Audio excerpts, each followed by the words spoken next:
Okay, so I'm going to start recording. Can someone say hi to me so I can check the audio? Hello. Excellent, thank you. I see the green bar moving on the recording software, which is always a great sign, inspires confidence. So, welcome back to class from my basement. It seems like winter is never going to let up here in Iowa, but we are going to persevere through the magic of technology.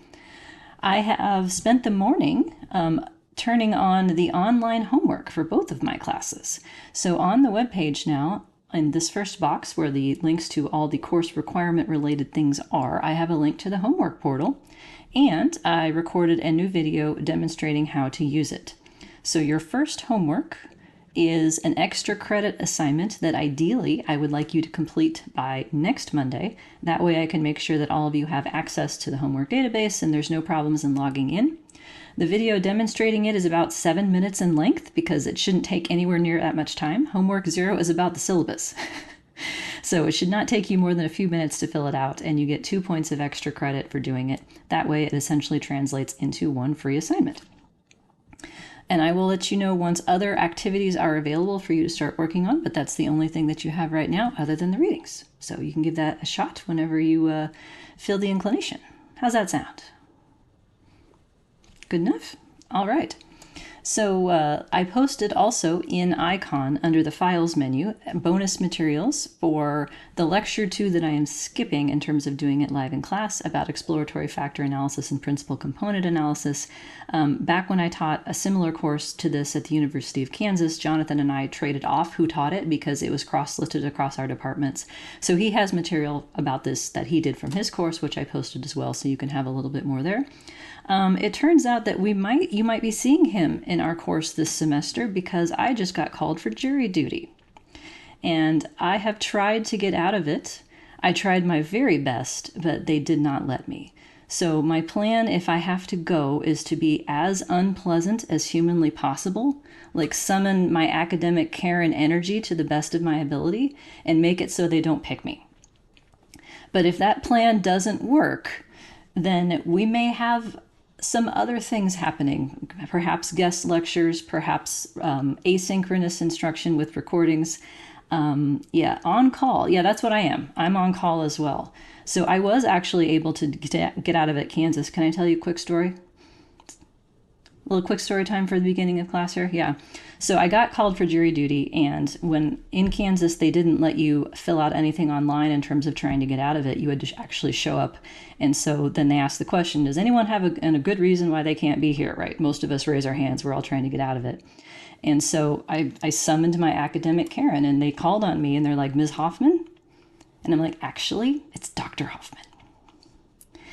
And then they started asking me questions, and they're like, what are you a doctor of? I'm like, philosophy, which is hilarious, right? Considering like what I do for a living has nothing to do with philosophy. And so then I went on this whole spiel about how I'm so important that only I can teach my courses, and you'll be depriving the graduate students of the University of Kansas of their valuable instruction if you make me stay here. And they're like, okay. And so then the rest of the people go through their excuses, and eventually they decide to let me go. And I was like, yeah. So I'm walking through the parking lot back to my car, and a car rolls by with their window down. Hey, they let the doctor go. It's like, yes. I don't insist that people call me Dr. Hoffman, but I will pull that out when needed. So, yes, some other folks having to do this before, even though they're not a U.S. citizen. That is pretty random. But I don't know if I'll get called. I'm on call, so I will keep you updated as I know more. But just to give you the heads up that in a couple of weeks we may have a little bit of a deviation from our planned course schedule. But I will send out emails letting you know what's going on. I will update this webpage, and I will also put announcements in Icon to keep everybody in the loop. So I can't read your meme, Kate. Oh, it's just the 30 Rock where she dresses up like Princess Leia. Yeah. Oh, I could try that too. I could go with the costume. Maybe if I show up in my pajamas, that would sort of negate the Dr. Hoffman is too important thing, but that could be an alternative strategy, certainly. I could just be unhinged. I think I could summon that energy if need be too. So That's what my anyway, partner said. He yeah. just said, be as crazy as possible and they won't pick you. Yeah, well, there was a person behind me that said, I've been in prison and I don't care what these people did. There's no way I would ever put anyone else there. And I was like, oh, mic drop. Like, you're free to go, sir. So anywho, that's what I wanted to tell you about. Homework system is now available for your practicing, and potentially some deviations in our schedule, but as of right now, we're still on track. So I have lecture 1 open. I also have lecture 3 open because I'm thinking that we're going to get that started today as well. Anything I'm forgetting or questions in the meantime before we dive back into stuff? No, and you can still hear me. Excellent. And I can hear you, so hallelujah. Okay, so I'm on slide 30 of lecture 1, practical problems in measurement. So the rest of this lecture is what I like to call a little bit fuzzy. It's not a lot of technical stuff, it's more concepts, but sort of guiding principles that we will see the consequences of throughout the semester. So I feel like this is a beginning sort of precursor to describe the issues that we're going to be tackling, but in more of a conceptual point of view rather than a more technical or stat point of view. So some examples of practical problems in measurement. Just a couple slides here about this. I've got an educational example and a psychological example. So the common denominator of these two examples and everything that we will do this semester is this idea of a latent trait. This characteristic of a respondent that is continuously varying, by the way. These are conceptualized as quantitative things that we are collecting observed data to try to get a sense of, but we can't ever measure directly. So if I'm a math teacher, let's say that I construct 20 items on a math test, and I'm covering both algebra and geometry, so maybe 10th or 11th grade these days. So the question then is, what do I do with these item responses, and how do I think about characterizing someone's latent ability in math? Well, the first question then, whenever you see that the math test is going to cover 2 topics, right, is that 2 things or 1? I could imagine that depending on the population and your level of mastery, if it's something to where you've learned algebra first and you're just starting geometry, those could be 2 different things. But if you're giving this test as, say, like a prerequisite check for a calculus class, if you're pretty good at both of those things, then they might look unidimensional. So the question of how many dimensions are underlying your items is always an empirical question, and it always needs to be answered in the sample that you have. So you'll see this a lot in published research using existing measures. They'll have a method section that says, I'm using the such and such scale. It's been shown to have good reliability, and then a citation. Well, yay for them for having good reliability in that one sample. But the question is, how does it function in your sample? And what's been found in previous research may not necessarily be comparable to what you have. So looking at dimensionality is going to be a big, big deal this semester. If there's items that measure both things, how do we operationalize that? If one item gets counted twice, if we're building a sum score, that's somewhat problematic. But in latent trait measurement models, we are able to let items contribute to each factor. We can say that both factors predict the response to this item. Theoretically, even you could have an interaction term, but that becomes tricky to estimate. If one score is sufficient, though, how do we know if it's accurate enough? That's an empirical question.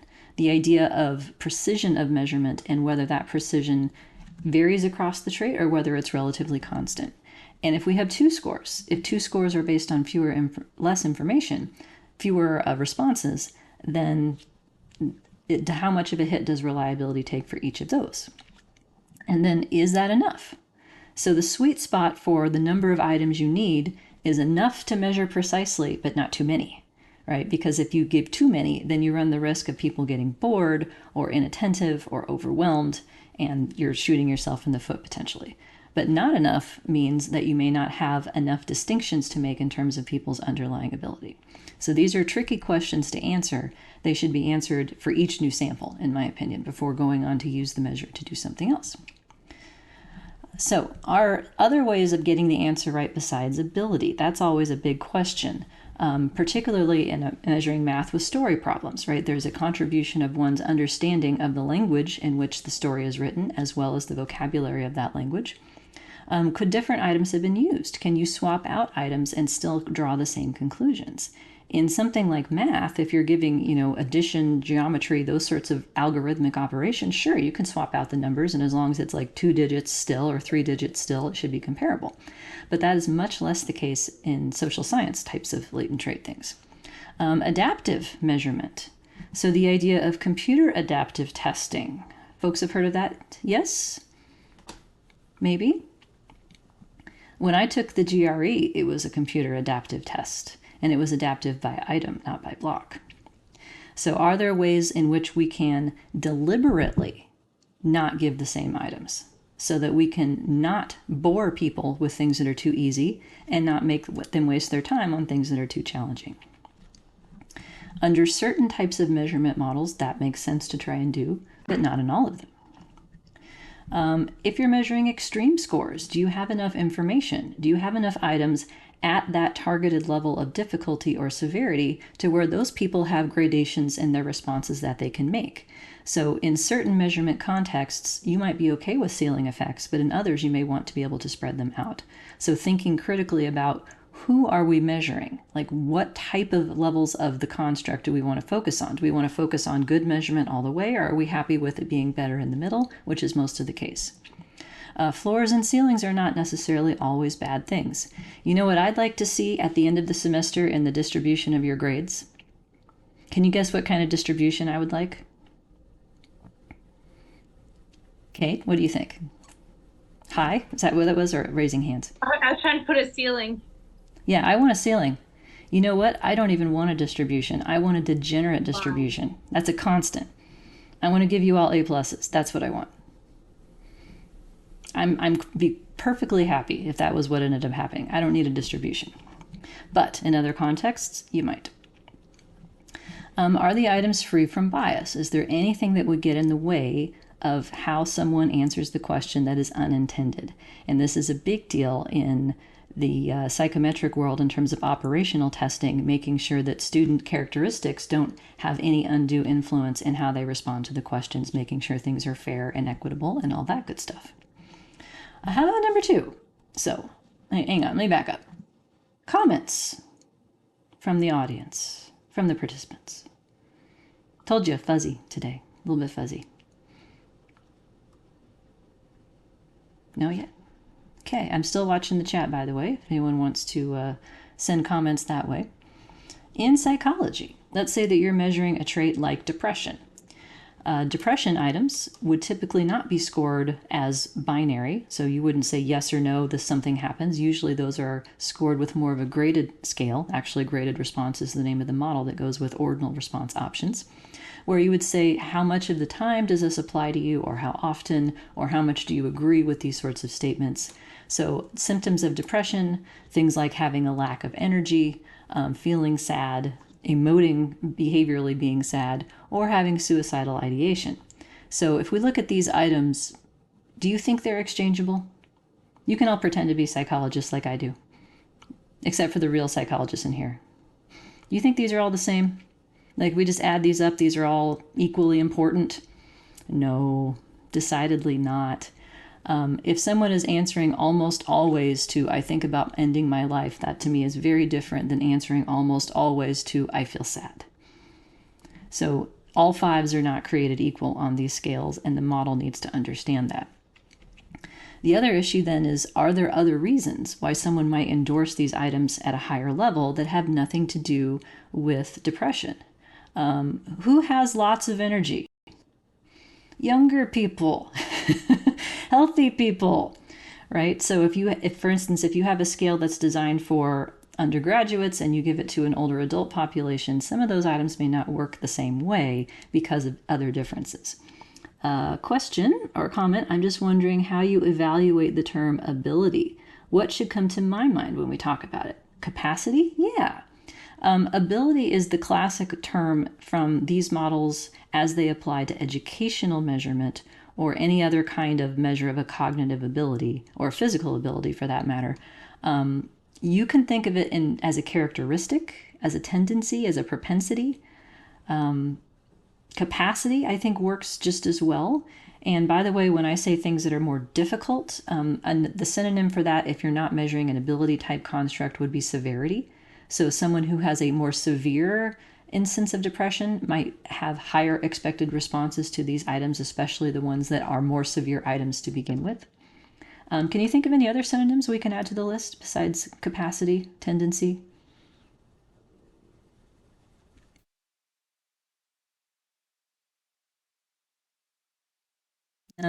Yeah, you shouldn't ask me. I tanked my Jerry.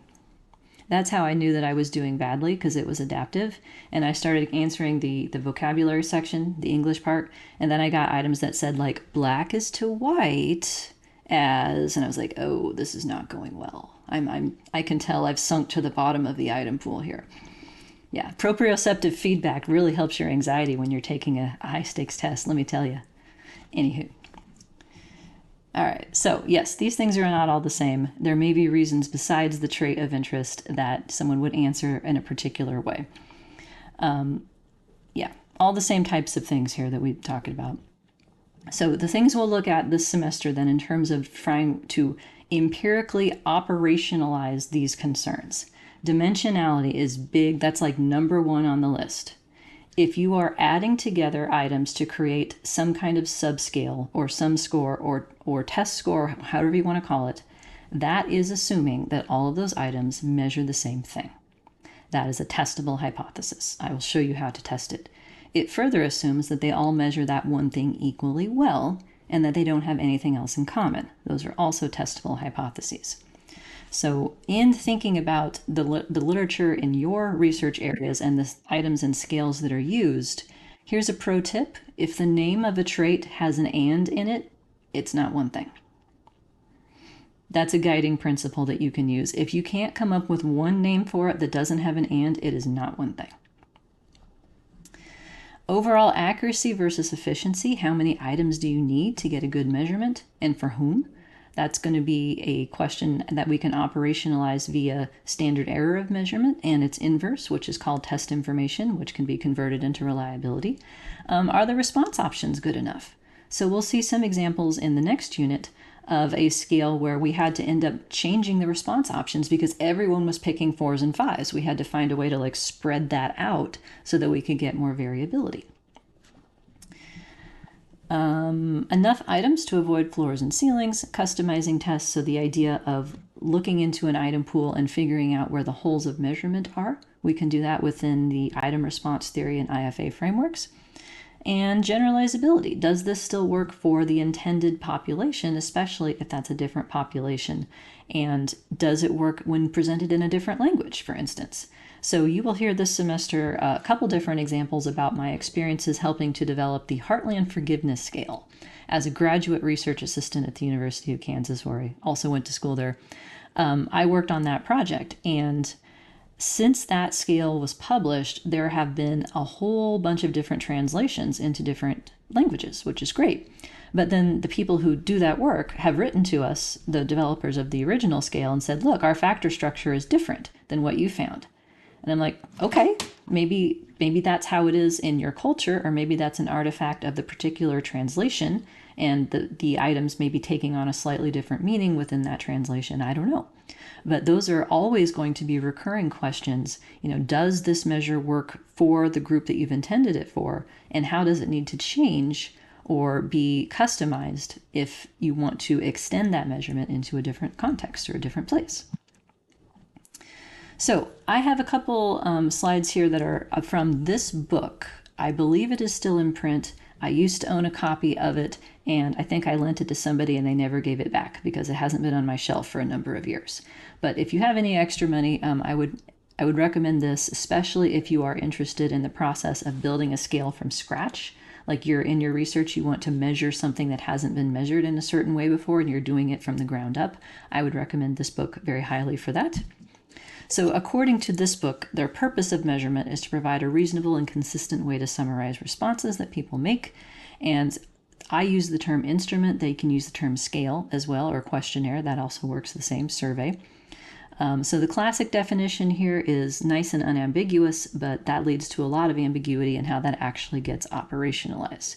But the perspective endorsed in this book, cheers, by the way, and the one that I also endorse is that the construct comes first and that everything else is logically dictated by what the construct is. So in these models that are featured in this course, we are always going to make an assumption that the latent trait is continuous.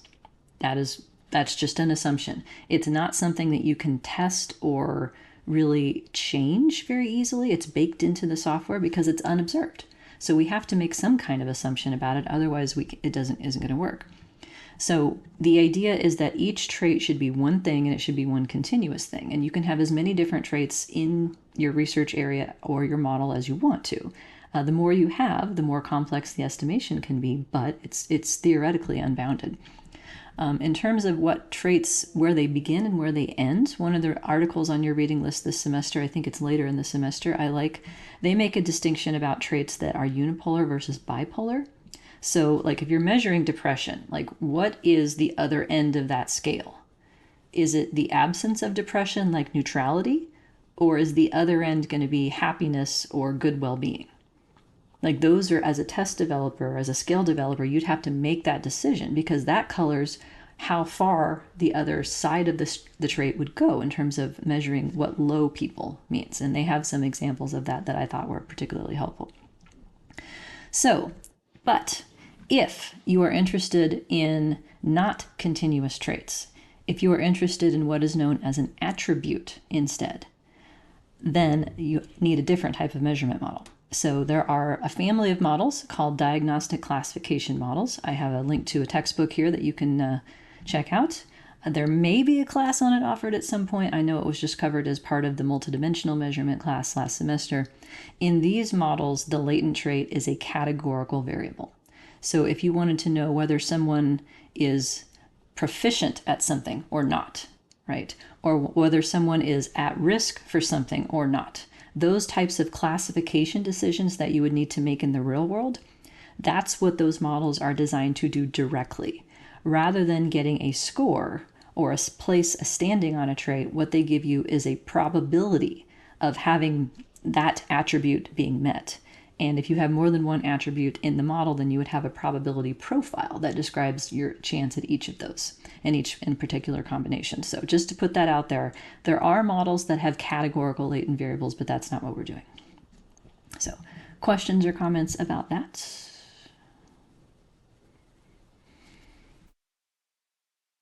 No? Okay, moving on. So in building a construct, and in then building items that would measure said construct, theoretically, you should be able to picture an ordering along the construct continuum, not just with respect to your respondents and their different levels of capacity, ability, tendency, or so forth as a trait, but also on the item side. So behaviors are an easy thing to conceptualize in terms of like, if you have something like disruptive behavior, there are really disruptive behaviors like kicking and screaming on the floor, and there's some that are less disruptive, like sitting quietly is not disruptive at all. So the way this is operationalized in a lot of the social science type items would be a Likert scale or Likert scale, as some people call it. It is Likert, where you have multiple choices and the ordering occurs via the choices. So checking a 5 instead of a 1 or something like that. So in the book, I apologize for the quality of the scan, but this was from like 2005. And again, I lost the book and I don't have it anymore. He had this generic example of respondents on the left here. And these are respondents with high levels of the trait down to low, and then items over here. Once upon a time in this class at the University of Nebraska, I had asked students to come up with their own construct maps as an assignment at the beginning of the course. And I have a couple in here that I liked that I thought lended themselves very nicely to illustrating this concept. So this is one from a student who is in the speech, language, and hearing type of program. And this is speech development, differing, by the way, in girls and boys by age. So this is particularly interesting to me. If you haven't mentioned him already, I have an 8-year-old son, Hugh. So he's right here. He does not have TH. His THs are Fs. So it's like happy birthday. And 1, 2, free is how we count. Good to know that that is relatively normative. And I can look forward to him picking up TH at some point over the next year or so. Anyone have really little kids? Any babies? No? I will tell you that no accurate speech sounds is an accurate characterization. It is learning another language when you have to parent a baby into a toddler. Like he used to yell things like, "Ale!" Does anyone know what that is? Zach, you have a guess? I want it? That's a good guess. Hungry. It means hungry. Oh, it means the opposite. "Ale!" was all done eat, according to Hugh. All done eat, yes. I have two nieces who are older than Hugh, but I babysat them once when they were 3 and 1. And I hadn't been around them for any extended period of time prior to staying with him over a weekend. And I relied on the 3-year-old to be the translator of the 1-year-old because she understood what she was saying because it was a similar level of just vowels, right? And so the 3-year-old went down for a nap and the 1-year-old was awake. And so the 1-year-old was sitting on the couch and she wanted to watch TV and she kept saying, "Yuryash, Yuryash." And I was like, what the hell is that? And so I just started opening up like Netflix and scrolling and waiting for her to point at something. And eventually I learned that Yuryash is Lorax. The Lorax is what she wanted to watch. And I told this story to my class like the next week after it had happened.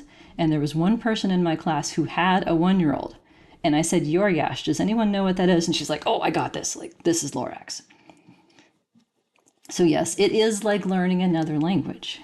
But I like this because you can think about children of different ages and picture differing levels of ability that correspond to age, but it's not lockstep, right? There's no guarantee that when Hugh turns 9, he's suddenly going to get a TH sound. It doesn't work like that.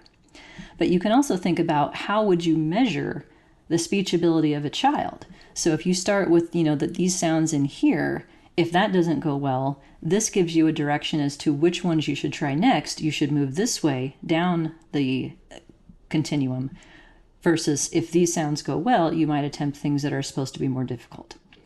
So I like this example because it seems like it's very realistic, and I thought it was interesting that they conceptualized differences by gender. I had not seen that.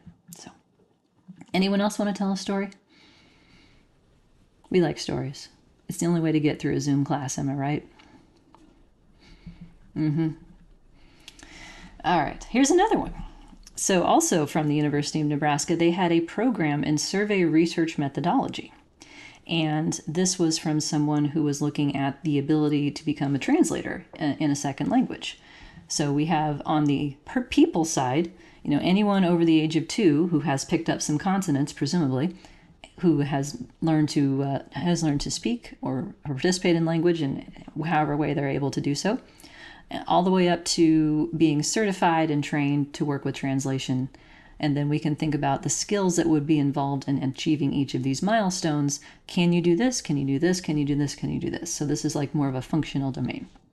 But this is the big picture of each construct. You should be able to conceptualize what does it mean for your respondent to be low? Like what would that look like? And then what are the items that would correspond to somebody who looks like that they would say, yes, I can do that, or yes, I agree with that, all the way up to high, and what would that look like? So these are more sort of theoretical, kind of squishy issues, but I think they're important to prevent problems down the road, to think about these things more carefully and conceptually.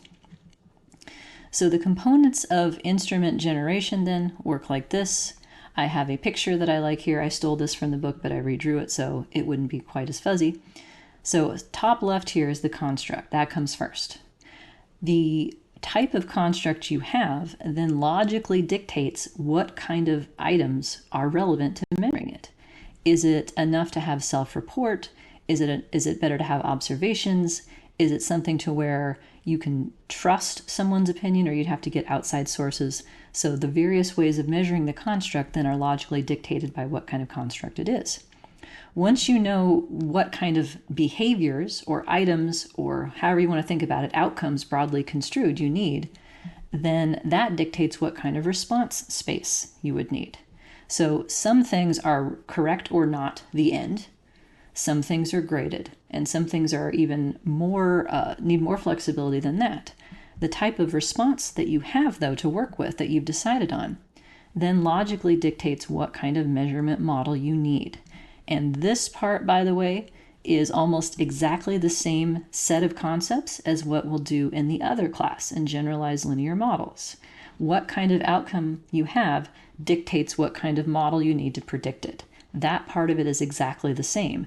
The only catch is that we're dealing with a latent construct we haven't observed as what is predicting the responses to the items that measure the construct. And so then hopefully your measurement model will support your interpretation of the construct and show how many dimensions underlie it, how reliably you've measured each of those dimensions, and whether you can think about reliability as like one thing, it's good I have it, or whether it should be viewed as a more continuous thing along the trait. So construct first, that's the thing. So instruments also have to be seen in context. So what is it for? What is its purpose? That's going to color what you would then do in terms of creating the items, giving the items, and using the items to make some sort of inference.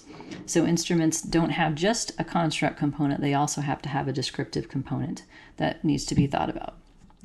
So the steps that they overview in the book, which sound like they're nice and easy when you summarize it this way, but actually turn out to be tricky, doing your homework. So we start with, what are people doing to measure constructs related to yours right now?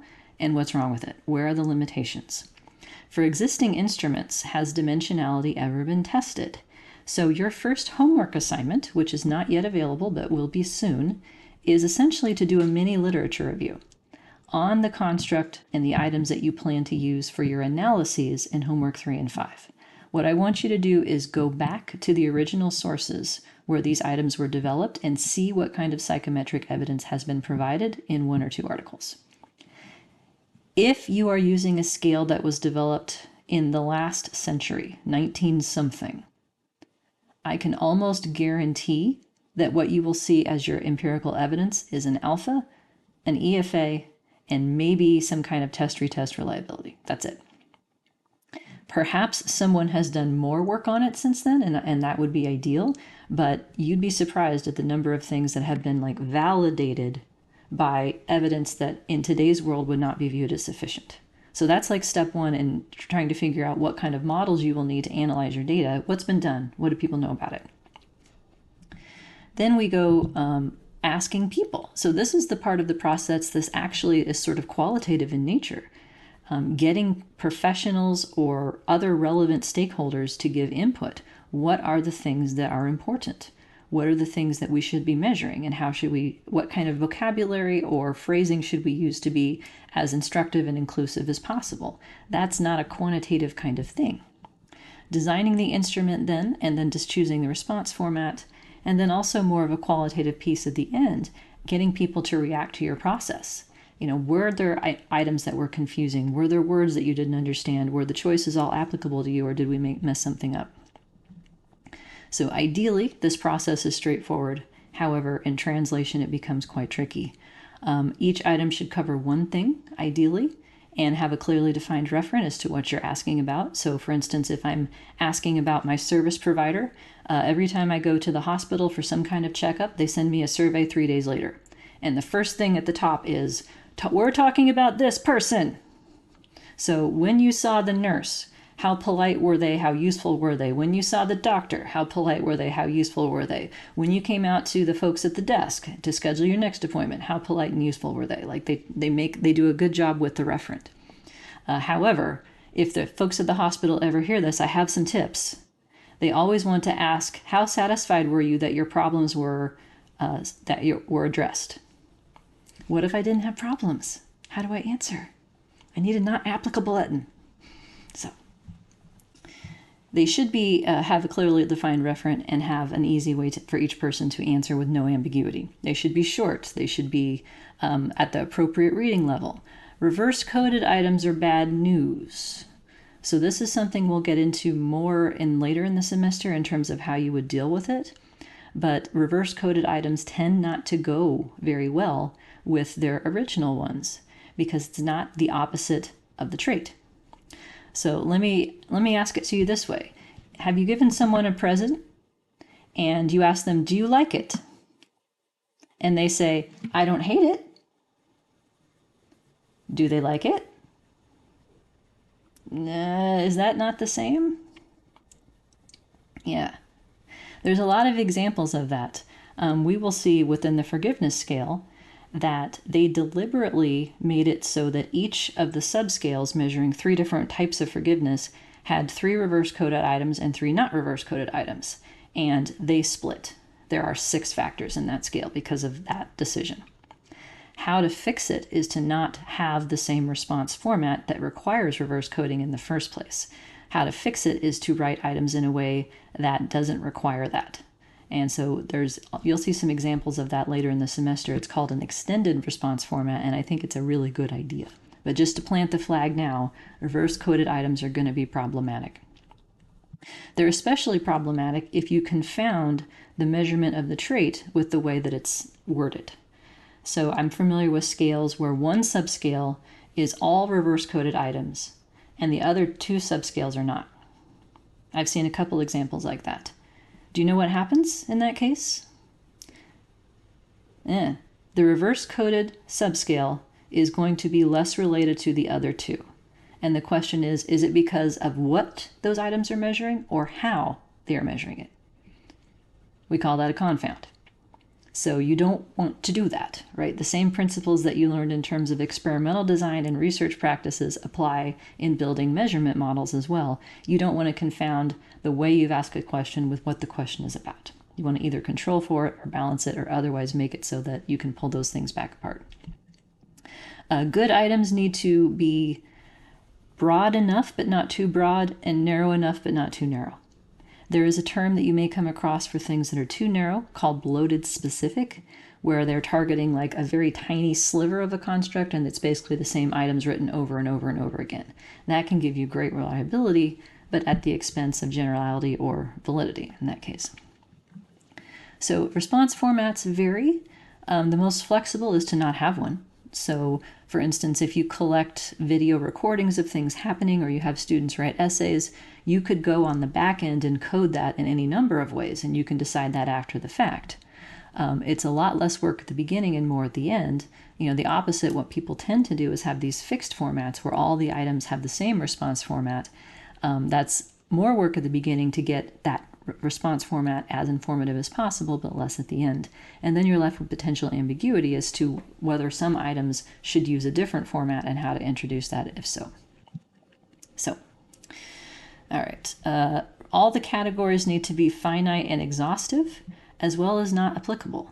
So if you're asking a question such as, were your problems resolved successfully, and you don't have any problems, how do you answer that?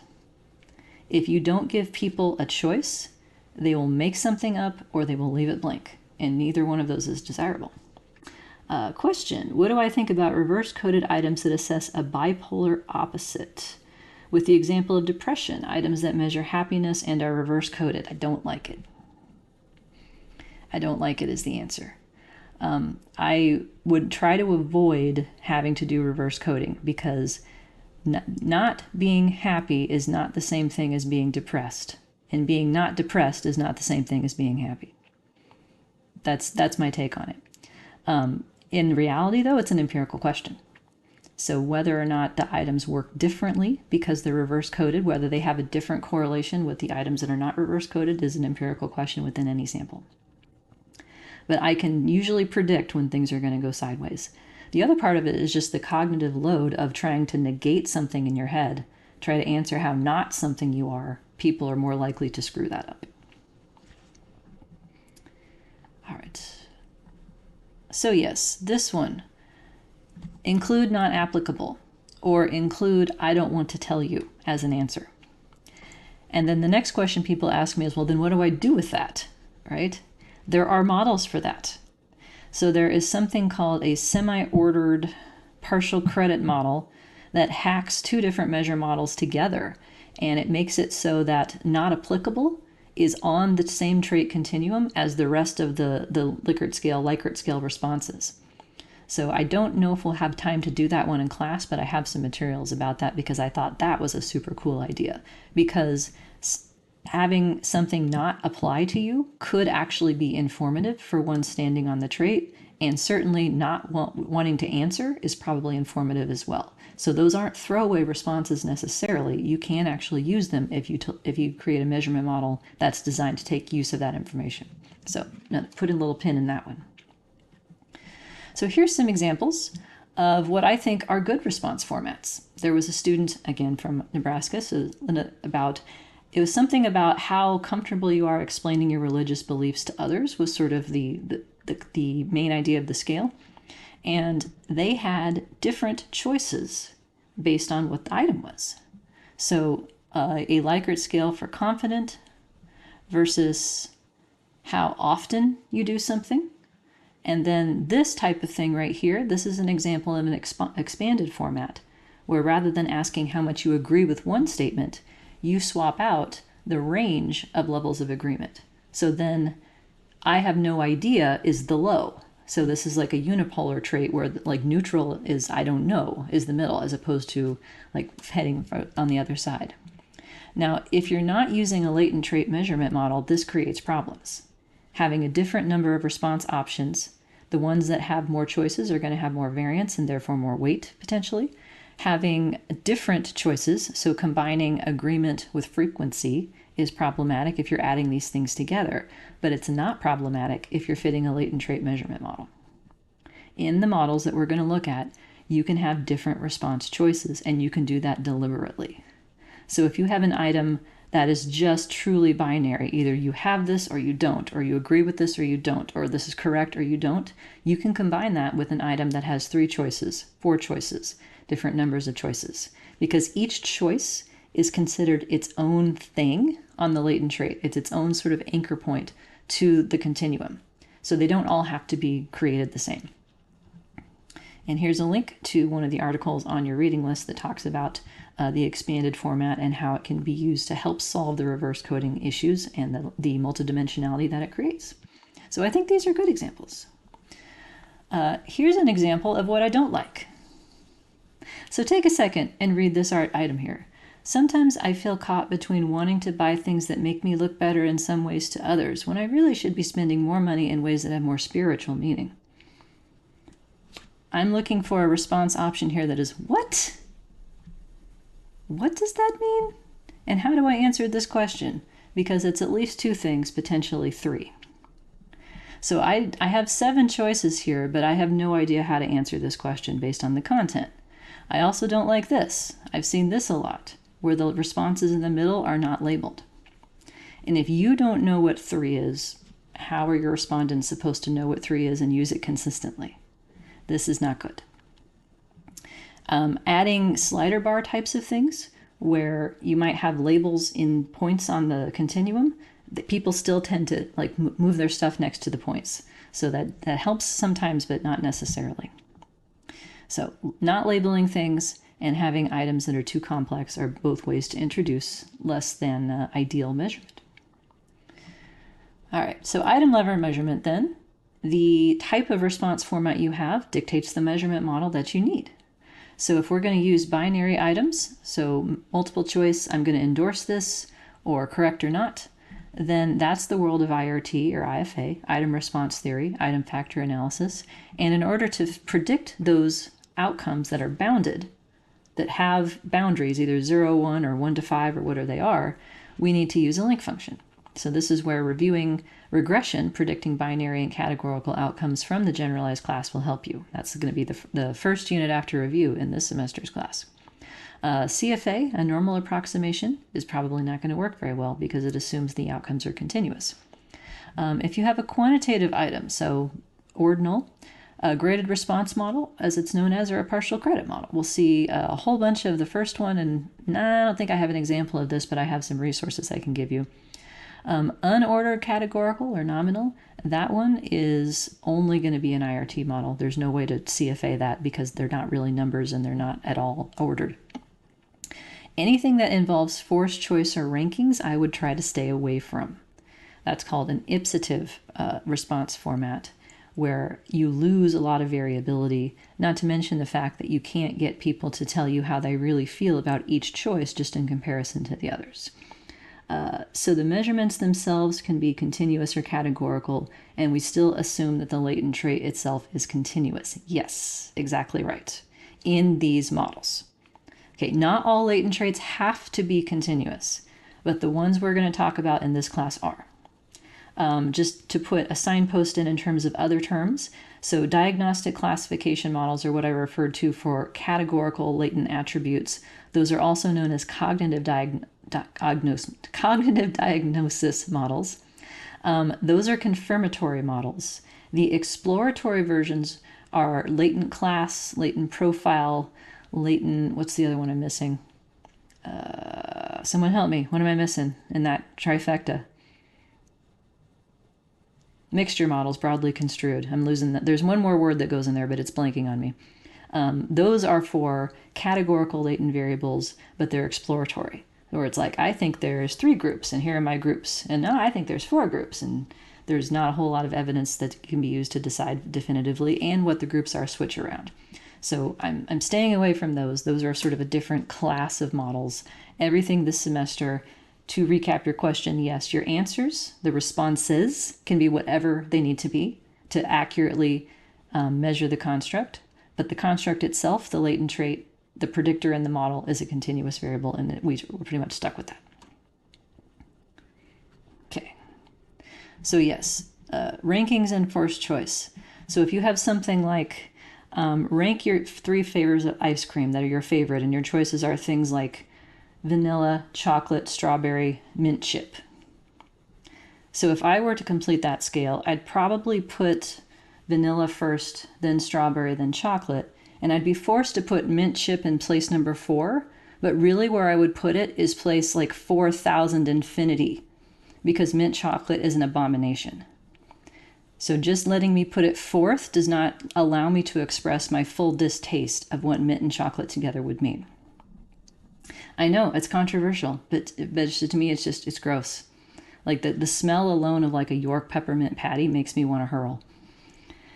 So you got to let your people, express themselves, and rankings where you're forced into that don't do a good job. So I would stay away from those if I were you. All right, so wrapping up here then, these are the things we're going to be talking about: dimensionality, efficiency, specificity. How do we get evidence that our items are functioning the way that we want them to? How do we get evidence that that is consistent across different types of people or respondents? And what do we do if we do end up with more dimensions than we thought we had? Are there ways to control for things like common measurement bias, reverse coding, who answered the questions, that kind of thing? Yes, there are. Those are more advanced factor models that we'll get to towards the end of the semester. And so some of these issues will come back then in the context of like, here's an example of when this problem would happen and here's how we would fix it. So this is it for now for the fluffy portion of the program. All right, how are we doing? Thumbing? Okay. Questions or more comments? Okay, is anyone making up a new scale? Is anyone working with something that they're creating from scratch? Zach is? Did you wave to me? Yeah. Do you want to tell us about it? It's a thanks. It's a measure of externalizing, where we have like each item is a behavior that is some kind of like externalizing behavior, and participants say the number of times they've done it in like the past month. So yeah, it's a new measure of externalizing. Okay, so externalizing is a construct that even I've heard of as a pretend psychologist. There's other measures of externalizing, right? So why are you making a new one?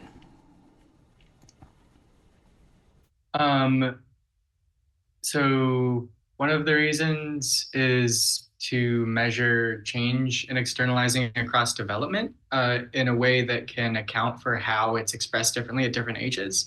That's probably the biggest reason. That's a great reason. The one piece of advice I can tell you as you're going down this path is overlap. You have to have overlap of your items so that your test can gradually change as the kids get older, because if you don't have overlap, it's game over. Overlap is going to be critical.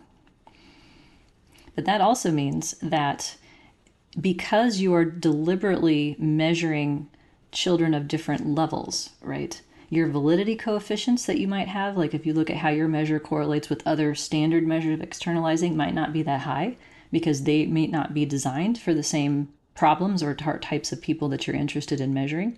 So that's one thing to keep in mind, is that in going back to what has been done, the need to do something different sort of implies that you're not going to get the same answers if you use the existing scales. So that's not necessarily a problem, even though it sort of looks like a problem from a validity and discrimination point of view. So just putting that out there. Anyone else making up something brand new? So I am creating a scale. There is a theory called world system theory, mostly used by business people, and it explains that the world is grouped into two. We have the core countries that are exploiting the poor countries, and then the poor countries being exploited by rich countries in terms of resources. It's never been like there is no scale that exists that measures that concept. But there are theoretical concepts that describe how it's done, but no one has measured it. So I came up with a scale, just asking people's opinion if they can categorize. So I'm measuring China, and I'm interested in seeing if people can categorize China as either a core country exploiting poor countries or not a core country, so that it's in the same category as the developing countries. Interesting. And So go ahead, sorry. I come up with so I have several items that are measuring the concept or the construct. And who are the respondents? So I'm measuring it in Kenya. Okay, so it's like people's opinions of some other country rather than the one that they're currently residing in. Yes. So people's opinion of China, whether they see China as being exploitative or not exploitative. Is China the only country you're focusing on? For now, yes. For now, yes. Are there others you might focus on in the future? Yeah, I think I might want to prove, because there's this argument that Western countries are more exploitative to developing countries. So I think it's something I might also want to measure rather than just being conceptual, trying to see, okay, people from maybe measuring from people, if my respondents are either in Western countries, do they see them really as exploitative? And then asking people from developing countries as well, do they see developed countries as exploitative? And also maybe someday doing a survey in China too and see how they rate themselves. So one thing to keep in mind will be it's an empirical question whether your items work the same way in measuring this trait if you switch from a referent of China versus a Western country.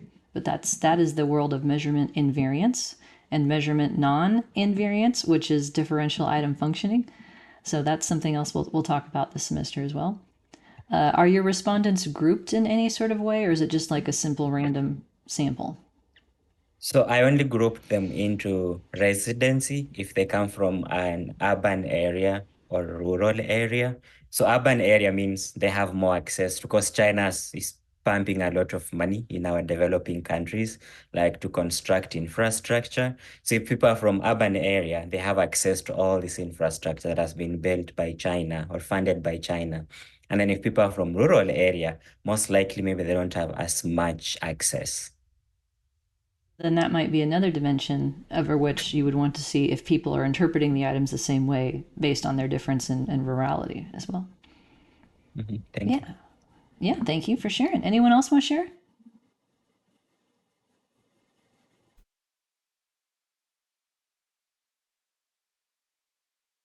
No one wants to share. Okay. How about we call it a day, folks? Do you have 15 minutes of your life you want back? You'll take it? Okay, me too. We'll call it a day. We'll call it not a week, just a day. And we'll see where we are on Thursday. So we'll pick things up with Lecture 3 then. How's that sound? Okay, thanks for being here. Thanks for attending. And let me know if you need anything. Try Homework 0 when you get the chance, okay? Okay, bye for now.